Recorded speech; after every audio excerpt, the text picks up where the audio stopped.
Okay, so welcome to the Lava Lamp Lounge. Welcome to another one of these fucking.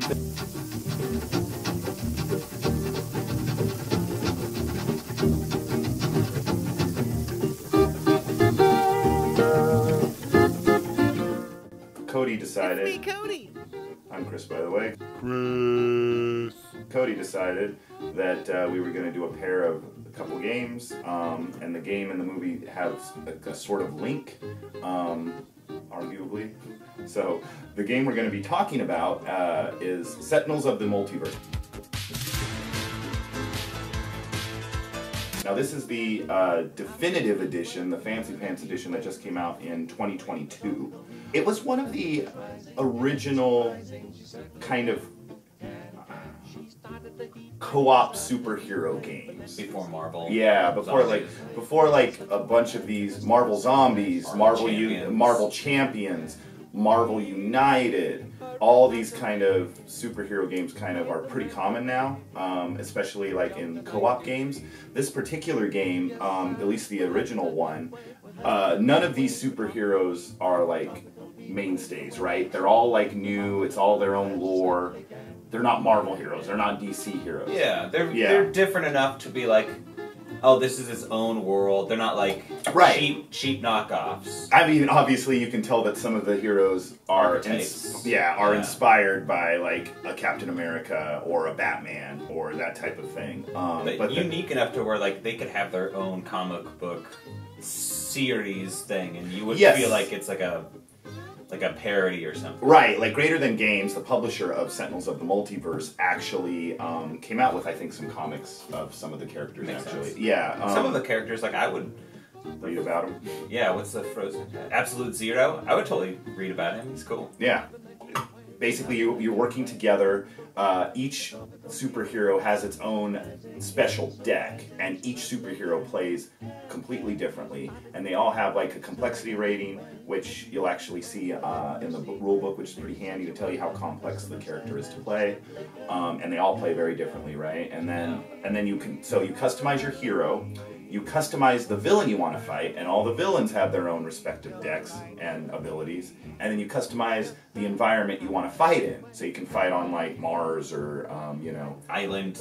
Fantastic Four headquarters, but not Fantastic Four. Yeah, like isn't there like a Dino World? Yeah, too? yeah. Like so very archetypal kind of places that you'd see in like. Yeah. Yeah. The way a round works is everyone's kind of sitting around the table, and you would have the villain go.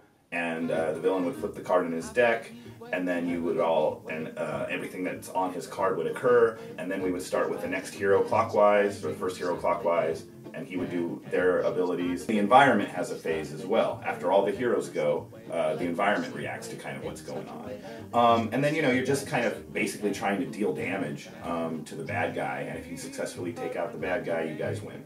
But what I really like about this game, I think it's kind of considered a little antiquated now, the game, because there's been so much kind of updates with game mechanics and like advances in kind of board gaming in general. So this game is kind of with some perspectives kind of looked down on as like, it's kind of dated in terms of the mechanics. This is the definitive edition. They came out with this in 2022. And it's basically the original game, but just fancier components, and it just looks nicer. And you actually have like tickers for the hit points. I think knowing that there are so many different other kind of superhero games, if you want to play a superhero game like this, you're instinctively going to want to play characters that you know and love. Right. Like, you want to play as Captain Marvel, or you want to play as, Spider-Man, Hulk, whatever, Batman, Nightcrawler, Gambit. Yeah. And so, like, to choosing kind of like looks like low tier, like low rent super kind of things. But this was first though, before a lot of them. Yeah. And if you gave it a shot, like, it is cool because you're exploring new characters you've never seen before. And how they play differently. I think it's and the art's cool. The art's oh yeah. And the art's updated. Yeah. There's like original art and then like old school art. Oh, right. Like, so with each of the decks, like, one of my favorite characters is Wraith. She's kind of like a Batman inspired hero. What you have the base card that they with the art, the base art, the default art in the game, kind of sort of, and with special ability. Every character, every hero has a base special ability, but then you have kind of like the I don't remember what they call it, but like the legacy art, like the retro. Oh, but there's like a retro version art of the same character for each character, which gives you a different base special power, but the art is different. So I don't know. That's just kind of you think about artwork. How would you rate that? I mean, you don't have to give it a number, but just what do you like? Think of the artwork. Personally, don't like the designs of most of the characters. I wish I had the old one still, and you can compare. I like the old retro, because they do give you two artworks. I like the retro artwork more. Well, for the base, yeah. Just because that's for the base how I am. Typically, I like characters like that. So, like, the artwork is different.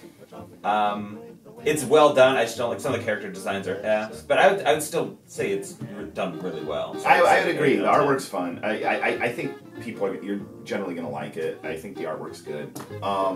Production value. I mean, there's not a lot to the game. It's cards. It's all cards, right? Yeah. But solid cards. I don't think they're wearing or anything like that. Yeah, I haven't. It didn't seem like that. I wouldn't describe it as being a cheap version of anything. Right. Our favorite topic. Complexity / the Erica variant factor. Our friend Erica. I would say. Do you want to go first? Or you want me to go first?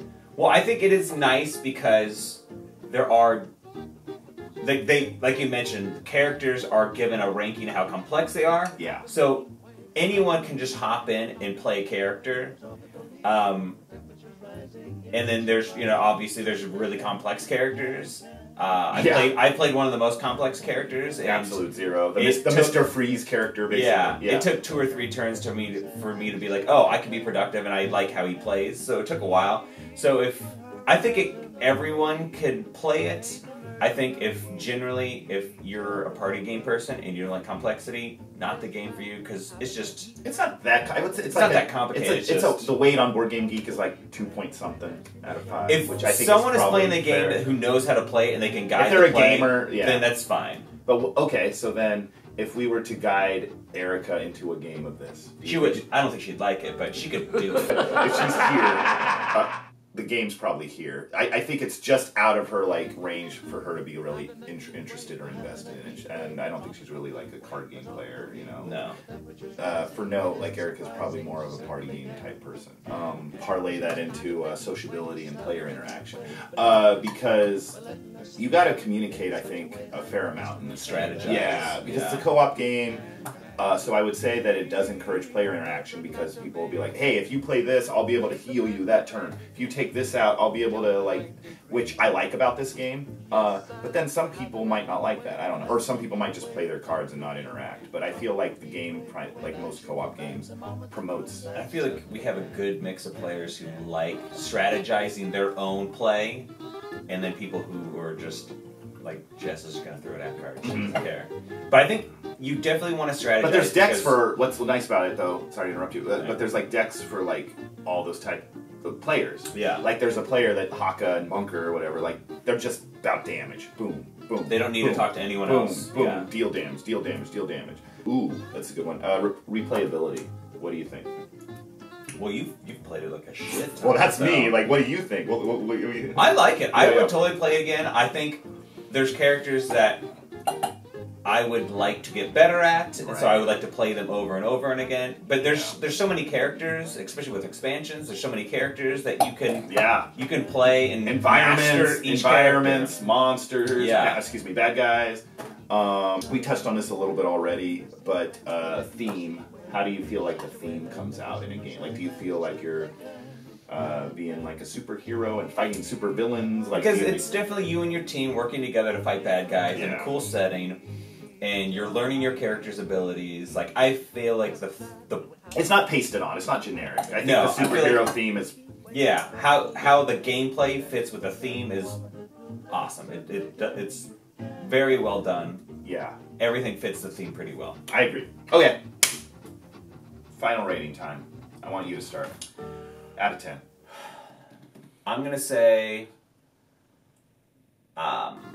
I'm gonna give this 8.5 Difference doesn't out of make. 10. Where are you buying It's a lot of underwear? fun. I really like this game. If anyone says they want to pull it out and play, I'm totally happy to play. That's so interesting because I actually thought that my rating was going to be higher than yours. Oh yeah? No, you're higher than me. I'm at an 8. So Okay. yeah, I actually thought you were going to be like a 7.5 or something. Okay. But yeah, no, but I'm at a solid 8 for this game. I love this game. Who saw this? This is like the granddaddy. Even like the name Sentinels of the Multiverse. Yeah. I think maybe that's one of the negatives.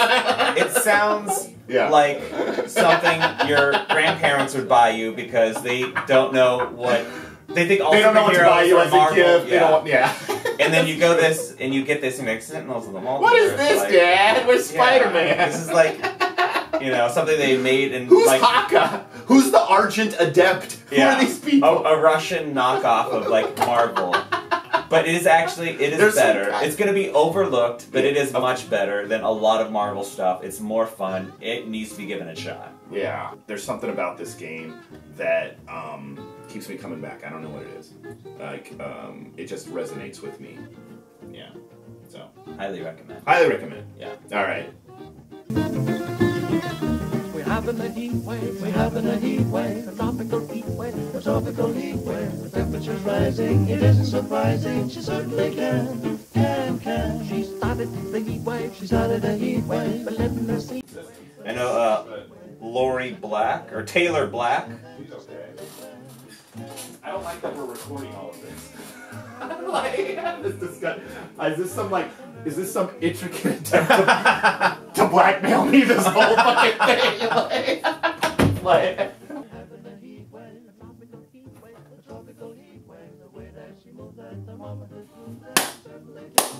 All right. What's this next thing of bullshit you have?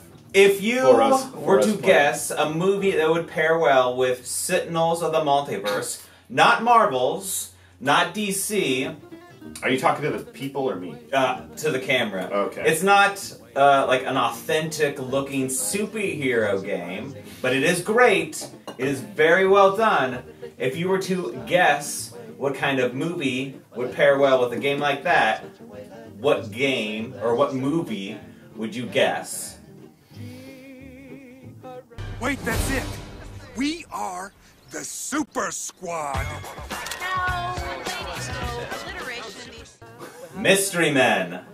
Mystery Men is the movie that we're going to be talking about. We're talking about the movie Mystery Men. We're talking about the movie Mystery Men. In a place called Champion City, the forces of good and evil Captain Amazing. What a surprise. are about to collide. Well, we've always been each other's greatest nemesises. Nemesis. Why don't you discuss? Do you want to give your synopsis of the film? Yes. Okay. And then you can do better. So, Mystery Men. There's not much to it. You got it. Well, like, Okay, so you have just kind of these low-tier quasi-superheroes, each with these silly special abilities. There's a guy that farts. There's a guy who throws forks. There's a guy who can only be invisible when no one's looking at him. There's a guy who uses a shovel. They all hang out and eat in a diner at like a New York, Gotham City-esque type place. But I guess in the movie, it's based off a graphic novel, by the way. I should throw that in. The movie, the city that they're in is Champion City. And the perpetual hero of Champion City is a Greg Kinnear, who plays Captain Amazing. He's like the superhero extraordinaire, Superman. Basically, he's working himself out of a job because he's such an efficient superhero that there's no bad guys left. And he kind of makes a deal with his arch nemesis by the name of Casanova Frankenstein, played by Jeffrey Rush, to basically get him released from whatever Champion City's equivalent is of Arkham Asylum, to get him released and basically cause havoc because Captain Amazing is losing his sponsors and wants to become kind of relevant again. And of course, this doesn't go as according to plan, and Casanova Frankenstein wreaks like havoc and chaos amongst Champion City, and this is the time for our ragtag D-list group of superheroes to kind of step up. it's going to destroy the city. With a hypno ray or a whatever ray, the Franken reality ray. Does that fraculator work or what? What's the deal there? Doesn't matter. Yeah. Keep going. And so it's a ragtag team, it's a comedy, so they're all kind of quirky weirdos, and they have to band together and learn to work together to save the city. Learn the powers of teamwork and teamwork and their inner confidence and discovering themselves as heroes. Yep. And the hammer of not bickering. We are number one. And it is fantastic. It's up until, you know, we got all Don't the give Renaissance. spoilers. Don't give spoilers. Oh no, but up until we got the Renaissance of superhero movies, it was one of the best superhero movies there was. Like it. You know what? That's a good connection. Yeah. I didn't think that you were going to pull it off with the connection of the discussion of this game. It is but vastly overlooked by will- our commercial overlords of Disney and DC. Well done. Well done. I wasn't sure how you were going to link them because I thought it was a tenuous link at best. But the link that you made with it being like an early good superhero movie, with it being not well-known superheroes, and now we're in like superhero era of Hollywood cinema, arguably, right? So good job. It'll do. Hank Azaria as Blue Raja, which the funny joke is he's not blue, remember? Yeah. William H. Macy as the Shoveler. You got Greg Kinnear, like I said previously, as Captain Amazing. You got Kel from Keenan and Kel as the Invisible Man, that he can only be invisible when no one's looking. You got Janine Garofalo as, is it the Bowler? Bowler. Yeah. So, and you got, and Pee Wee Herman as Spleen. Yeah. So you have all these, like, kind of silly heroes, but then you also have, like, silly villains as well, like the Disco Boys and all that stuff. And so it doesn't... Yeah, and it doesn't take itself too seriously, right? No. Which is another reason why I like it. Like, I don't know. You were making a good point about superhero things like The Boys on Amazon, right? Yeah. And that, I think, is like a unique take. Boys is good, short version review, it's awesome. Is like an excellent take on superheroes, right? And a unique take on superheroes, where like superheroes have like sponsors and superheroes are kind of pieces of shit. Yeah. Blah, blah, blah. Mixed with capitalism. Right. So Mystery Men kind of touched on that early on with Captain Amazing, right? Because he has sponsors and like, and he's kind of a dick, right? And so yeah, and it's like, so it's funny, like so it's. I feel like that's how superheroes would be if they existed in our era now, all of The Boys or whatever. Immediately after he saves those people, the press are there. He's already like his publicist is the first person to enter the crime scene. Yes. Yeah. Right. So like, that was kind of unique in that respect, and like before its time. So kind of especially like compared to like what we have now, right? Yeah. This is like the proto superhero board game, card game. Mystery Men. Mystery Men is like in a lot of ways. You know, we had the Batman. We had obviously Superman movies. That's true. And then we had all those. Yeah, Mystery Men before X-Men and Spider-Man. How do you feel that Mystery Man compares to our modern day superheroes movies? Oh, just as a movie? Yeah, just as a movie. I actually like it more. But I'm probably in the minority of that. I'm like more into like, excuse me, indie, unique, quirky kind of films. It's like a quirky, silly black. Is it a black comedy? Would you consider it a black comedy? It's a comedy for sure. Like of these weirdos, right? Yeah. And I like it. I'm one that's gonna like The Boys or something like Mystery Men over like Spider-Man. You know. With the other guys. Mystery Men. I'm invisible. Can you see me? Yes. Wow. All right. What do you rate it, Cody? Mystery Men. I would rate Mystery Men. 8 Okay, no, Ray, take it easy. I'm not gonna. Fun. I agree with you. That's a good one. That's a good one. I would say I'm hovering for Mystery Men between a 7. I'm an excellent driver. Okay. That's such a good movie. It's fun and unique. Yeah. Yeah. Solid movie. Friendship. Solid Friendship. Game, solid movie. Sentinels of the Multiverse! It's all Mystery solid. Man! Overlooked stuff. This is overlooked stuff. Like us. We're two guys. We're overlooked. Please. Smash that like button! Smash that subscribe button! Let us know what you think in the comments! Go ahead and subscribe! What? That's what they do, right? Yeah, it's exactly how they do it. The first 100 people to subscribe, the first 100 person to subscribe will get a free board game!